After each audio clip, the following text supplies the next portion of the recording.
Bien salut à tous, il y a 10 jours, un nouvel ETF est apparu sur Euronext Paris. Et pour tous ceux qui investissent globalement sur leur PEA, c'est une vraie nouveauté. Donc, c'est le GPEA, c'est l'Amundi PEA Global MSCI ACWI.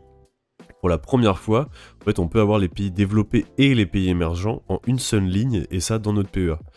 Et moi, je suis exactement le profil concerné parce que je fais un DCA tous les mois sur un ETF World et un ETF Emerging Markets. Alors, est-ce que je vais switch? C'est justement la question qu'on va se poser après avoir décrit ce qui est le GPEA. Alors, c'est quoi le MSCI ACWI? Pour comprendre ce que change en fait le GPEA, il faut d'abord comprendre la différence entre les deux indices, donc entre le World et le MSCI ACWI, qu'on va appeler maintenant le Global pour faire plus simple. Donc le World, globalement, c'est, comme beaucoup d'entre vous, en fait, je pense vous l'avez déjà sur votre PEA, couvre 1300 entreprises dans 23 pays développés, notamment États-Unis, les pays de l'Europe et le Japon. Et c'est l'indice de référence pour l'investissement passif mondial, globalement, mais il y a un gros angle mort qui sont donc les marchés émergents, qui sont donc pas compris dans l'ETF. Là, on va parler de la Chine, de l'Inde, Brésil et Corée du Sud notamment.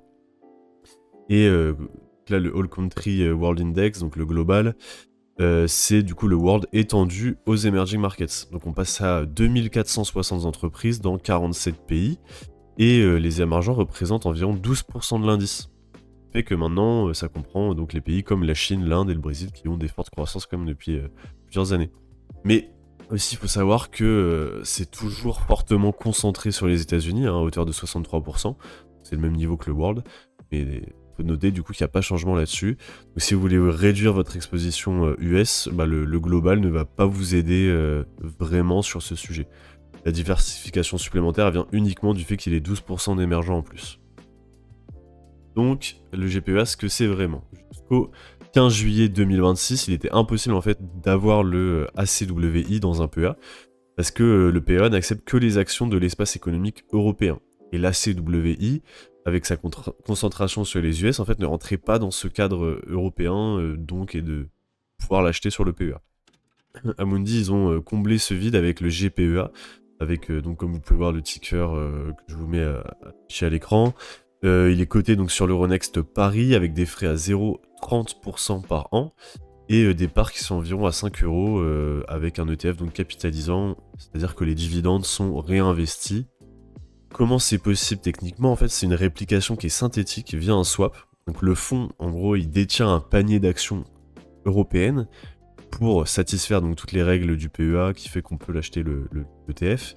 Et puis, en fait, le fonds échange les performances de ces actions européennes contre celles de l'ACWI via un contrat de swap. Je ne vais pas rentrer dans les détails, mais en fait c'est exactement la même technique que pour le World globalement.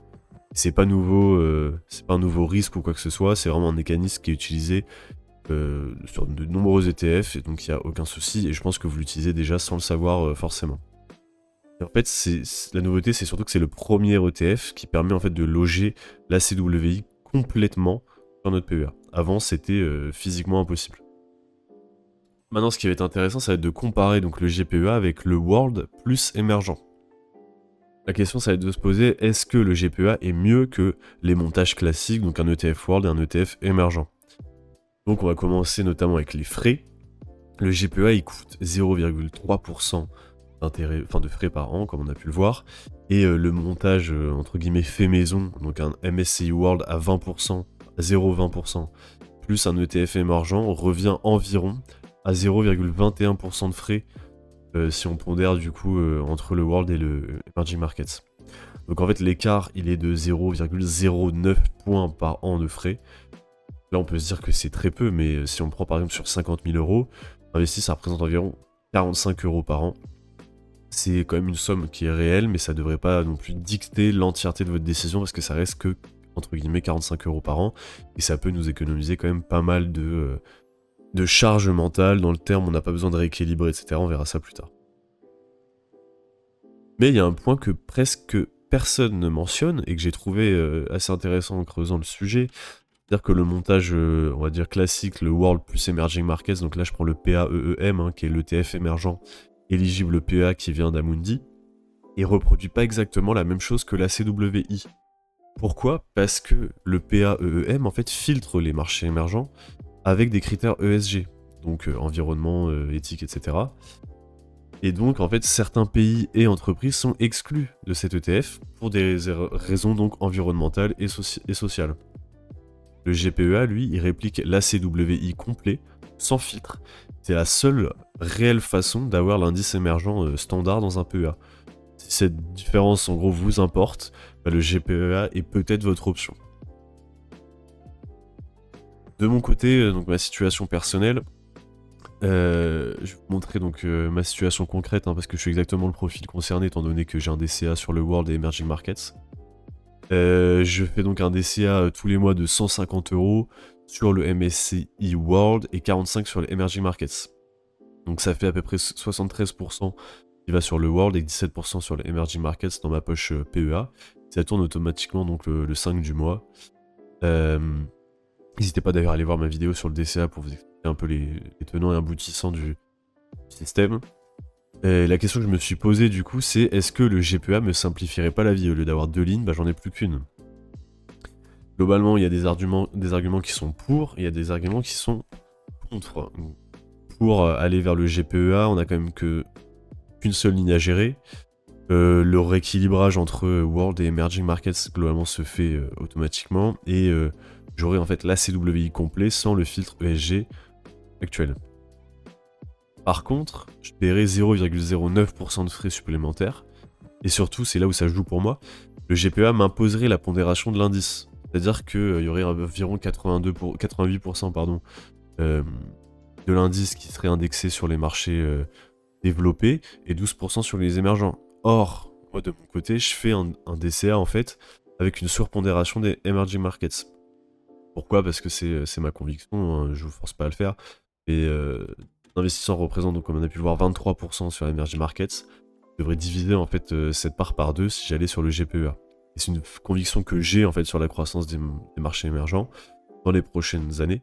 Donc ma décision personnelle est de ne pas switcher sur le GPEA. Il me permet pas en fait de garder cette surpondération, donc je reste sur 2 lignes. Globalement, mon DCA est automatisé, donc je me pose pas de questions. Il faut juste que je recalcule de temps à autre le rééquilibrage s'il y en a un à faire. Mais à part ça, ça me pose pas plus de problèmes que ça. Maintenant, on peut se demander en fait pour qui est fait du coup ce GPEA. C'est le bon choix globalement si vous démarrez en bourse et si vous voulez une ligne simple. Si vous voulez l'ACWI aussi complet sans le filtre ESG. Et si aussi vous voulez pas avoir à gérer tout ce qui est question de rééquilibrage une fois par mois ou tous les 6 mois, je sais pas dans ce que vous voulez mettre en place. Par contre, c'est un ETF qui est moins adapté si vous voulez surpondérer les marchés émergents, comme moi je peux le faire. Parce que donc le GPEA va vous imposer sa pondération. Et aussi, je vous le déconseille si les frais sont votre priorité absolue.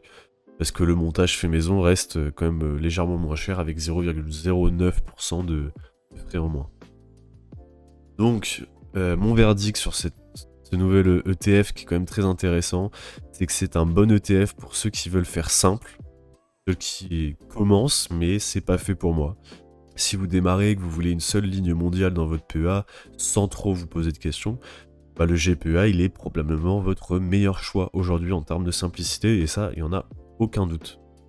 Mais si vous avez déjà un montage World plus émergent avec une pondération précise que vous voulez garder, je vous invite à réfléchir quand même avant de changer. Ou alors vous pouvez prendre 2 lignes, mais il y aura donc le GPEA plus une ligne Emerging Markets. Là, il n'y a plus aucun sens d'enlever le World et je pense que ça complique encore plus la pondération.